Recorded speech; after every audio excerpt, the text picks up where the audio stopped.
Assalamualaikum warahmatullahi wabarakatuh. Kami mahasiswa dari Universitas Tanjung Pura, Fakultas Ekonomi dan Bisnis, Program Studi Manajemen, semester 2, kelompok 4. Video ini dibuat untuk menyelesaikan salah satu tugas dalam mata kuliah Bahasa Indonesia dengan dosen pengampu Bapak Maryadi MPD. Kami dari kelompok 4 terdiri dari 7 anggota kelompok yang dimana masing-masing bekerja sama dalam memenuhi tugas penyusunan artikel dengan judul Persepsi Gen Z terhadap dampak media sosial bagi perkembangan berita hoaks. Sebelum kami masuk ke pembahasan lebih lanjut, izinkanlah kami memperkenalkan diri terlebih dahulu.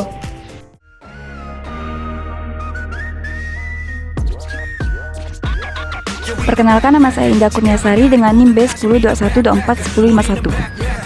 Saya Reza Tikasari dengan NIM B1021241158. Saya Prilia Zeripa dengan NIM B1021241163.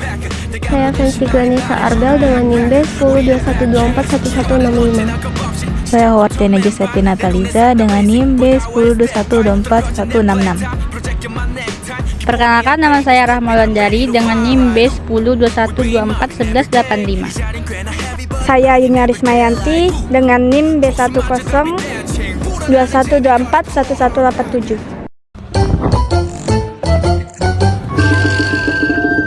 Di pertemuan diskusi pertama, kami menentukan penanggung jawab untuk tugas ini, yang terdiri dari penanggung jawab artikel, penanggung jawab poster, dan penanggung jawab video. Selain itu, kami juga menentukan proposal siapa yang ingin kami gunakan sebagai objek penelitian. Setelah melalui diskusi bersama, kami menyepakati untuk menggunakan proposal dengan judul Persepsi Gen Z terhadap dampak media sosial bagi perkembangan berita hoaks. Di pertemuan diskusi yang selanjutnya, kami mulai membuat pertanyaan untuk responden. Setelah itu, kami mulai mencari responden dengan kriteria Gen Z dan aktif dalam bermedia sosial. Dari hasil pencarian kami, didapatkan 7 responden yang berasal dari Universitas Tanjung Pura, dominan semester 2, IAIN semester 4, dan anak SMA kelas 12. Selanjutnya, kami melakukan wawancara yang kemudian hasil wawancara tersebut kami kelompokkan sehingga menghasilkan grafik dengan 3 tema dan subtemanya. Yang pertama, persepsi platform penyebaran hoaks dengan subtema TikTok, Facebook, pesan seluler telepon, Instagram, dan WhatsApp. Yang kedua, persepsi perbedaan berita hoaks dan berita fakta dengan subtema berdasarkan sumber penerbitan, berdasarkan pemilik akun, berdasarkan kata-kata, berdasarkan logo media. Kemudian yang terakhir, persepsi langkah untuk mengetahui kebenaran berita baru dengan subtema mengidentifikasi pemilik akun, mengidentifikasi sumber data, memeriksa kolom komentar, menganalisis data, dan bertanya kepada sumber lainnya, seperti masyarakat atau teman-teman. Setelah itu, kami menyusun artikel berdasarkan grafik yang telah kami buat, serta memasukkan hasil penelitian kami. Di dalam artikel tersebut juga terdapat isi proposal yang kami lampirkan dalam artikel. Kemudian, kami membuat video tanggapan dari beberapa responden terhadap kegiatan penelitian yang kami lakukan. Dilanjutkan dengan video kesan dan pesan dari kelompok kami selama melakukan penyusunan artikel. Dari hasil wawancara, didapatkan hasil grafik, yaitu yang pertama, persepsi platform penyebaran hoaks. Nah, di mana di sini kami mendapatkan bahwa ada platform berupa TikTok. Nah, beberapa responden menyebutkan bahwa mereka kerap menemukan berita hoaks di platform TikTok seperti berita kematian artis dan sebagainya. Kemudian selanjutnya ada platform Facebook. Beberapa responden menyebutkan bahwa mereka juga kerap menemukan berita hoaks di platform Facebook seperti penjualan produk makanan ataupun berita hoaks mengenai kenaikan harga suatu barang. Kemudian untuk platform pesan seluler telepon atau yang biasa disingkat dengan SMS. Nah, di sini responden biasanya mendapatkan berita hoaks mengenai giveaway, kemudian pemberian hadiah. Namun, ternyata hal tersebut dapat menimbulkan kerugian berupa penipuan. Nah, kemudian ada platform Instagram. Nah, Instagram juga terdapat penipuan seperti beasiswa palsu. Nah, yang terakhir ada platform WhatsApp. Di sini biasanya responden mendapatkan tentang voucher gratis dari sebuah toko, di mana hal tersebut ternyata palsu, hanya iming-iming saja. Kemudian selanjutnya ada persepsi perbedaan berita hoaks dan berita fakta. Subtema yang pertama berdasarkan sumber penerbitan. Nah, jadi di sini responden menyatakan bahwa mereka memeriksa asal-usul berita sebelum mempercayainya. Seperti melihat dulu media resmi dan membandingkan informasi dari beberapa sumber untuk memastikan kebenarannya. Kemudian berdasarkan pemilik akun. Nah, di mana di sini identitas akun yang menyebarkan informasi juga menjadi pertimbangan yang penting dalam menilai kebenaran berita. Nah, biasanya akun-akun yang palsu itu kurangnya followers atau pengikutnya, kemudian tidak dapat dipercaya juga karena terdapat beberapa kejanggalan. Kemudian berdasarkan kata-kata. Nah, biasanya di sini ada tanggapan responden yang menyatakan bahwa cara membedakan berita hoaks dan berita yang benar bisa dilihat dari kata-kata atau cara penyampaiannya. Biasanya, kata-kata yang digunakan dalam penyebaran berita hoaks itu bersifat provokatif dan kemudian ada juga kalimat yang digunakan yang kesannya terlalu berlebihan, penuh dengan tanda seru seperti buruan sebar dan lain-lain. Selanjutnya berdasarkan logo media. Sebagian responden memperhatikan tampilan visual seperti logo atau desain media sebagai cara untuk menilai kredibilitas berita.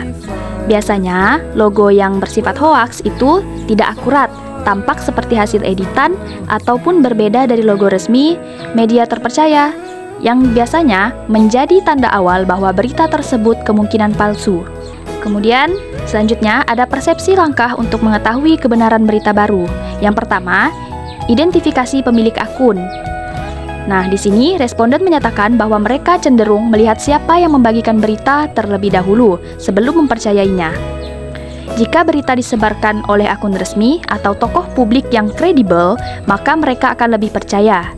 Sebaliknya, jika berasal dari akun pribadi atau akun baru, maka mereka akan mencari informasi tambahan. Selanjutnya, membaca kolom komentar. Beberapa responden menyebutkan bahwa mereka membaca kolom komentar untuk melihat tanggapan orang lain terhadap berita tersebut. Komentar dari pengguna lain seringkali memberikan perspektif tambahan atau bahkan membantah isi berita. Selanjutnya, ada analisis isi dan perbandingan sumber. Nah, di sini responden biasanya membaca isi berita secara menyeluruh dan menganalisis apakah isi berita tersebut masuk akal atau tidak, dengan memperhatikan struktur kalimat, kelengkapan informasi, serta adanya bukti atau data pendukung. Kemudian yang terakhir, yaitu bertanya kepada teman atau orang terpercaya. Nah, langkah lain yang umum dilakukan adalah berdiskusi atau bertanya kepada teman dekat untuk memastikan kebenaran informasi.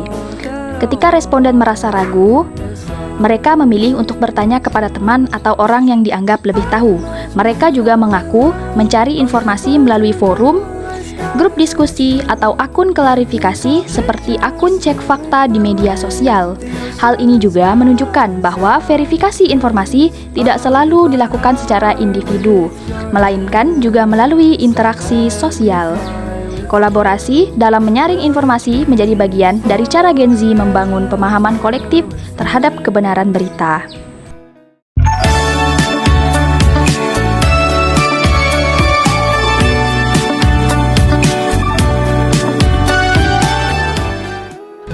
Penelitian ini sangat bagus karena mengangkat isu nyata yang sering terjadi hari ini, tapi jarang sekali untuk dibahas. Saya juga jadi merenung karena saya juga pernah ikut menyebarkan informasi yang tentu saya tidak benar. Harapannya hasil dari penelitian ini bisa jadi bahan edukasi, terutama bagi pengguna aktif media sosial. Jadi menurut saya, penelitian dengan judul Perspektif Gen Z terhadap dampak media sosial bagi penyebaran hoax ini sangatlah bagus untuk dilakukan karena temuan dari penelitian ini nantinya bisa kita manfaatkan untuk mengidentifikasi cara terbaik bagaimana kita memilah berita hoax dan yang tidak. Kemudian hasil dari penelitian ini berpotensi juga menjadi suatu cara agar kita bisa meningkatkan literasi. Menurut aku penelitiannya menarik banget ya, karena sekarang tuh media sosial jadi sumber informasi utama buat Gen Z. Tapi di sisi lain, kita bisa lebih rentan terpapar informasi hoax. Nah, menurut saya, tugas dari wawancara mengenai berita hoax itu sangat penting. Yang dimana kita dapat mengetahui secara langsung bagaimana dampak dari berita hoax yang terjadi dan kita dapat bisa meningkatkan literasi digital kita. Halo teman-teman, jadi di sini saya mau ngasih tahu nih kesan dan pesan selama saya melakukan kegiatan penelitian ini. Sangat seru, sangat bermanfaat dan bisa menambah wawasan terhadap hal umum tentang pentingnya untuk tidak terjebak pada berita hoax yang ada di media sosial tersebut. Penelitian ini sangat memberikan gambaran yang sangat jelas tentang cepatnya penyebaran berita hoax di media sosial dan juga dampaknya terhadap masyarakat saat ini. Hasil saya dari penelitian ini, kami dapat menjadi lebih tahu dan lebih belajar tentang bagaimana penyebaran berita yang tidak akurat di kalangan Gen Z. Kami jadi belajar kalau informasi palsu bisa berita dan juga sangat berbahaya bagi masyarakat. Selama saya mengikuti kegiatan ini, tidak hanya mencari sebuah penelitian, tapi saya juga mendapatkan banyak manfaat selama penelitian yang saya ambil. Terdapat beberapa hambatan ataupun proses yang dibilang cukup ada rintangannya, namun saya berhasil melewati semua itu walaupun hari-hari terasa begitu murung. Saya menikmati momen-momen yang dilalui, mulai dari kerja kelompoknya, terus diskusi bersamanya, walaupun terkadang ada satu hal dua hal yang bikin kerjasama kami terhambat, tapi untungnya itu tuh bisa kami selesaikan dengan baik ya. Kemudian pesan saya, semoga kegiatan penelitian kami ini tentang berita hoax ini bermanfaat bagi masyarakat umum, dan masyarakat umum ini bisa mengetahui pengertian dari berita hoax, kemudian cara membedakannya dengan berita yang benar itu gimana. Terus ya semoga masyarakat umum ini mudah termakan berita hoax. Semoga kegiatan ini atau tugas ini bisa berlanjut sampai tahun ke tahun, karena ini sangat penting ya, karena masyarakat Indonesia itu sangat minim literasi. Semoga apa yang kami lakukan dan kami teliti bisa membantu banyak masyarakat tentang apa itu berita hoax dan bagaimana cara mengetahui keaslian dari sebuah berita.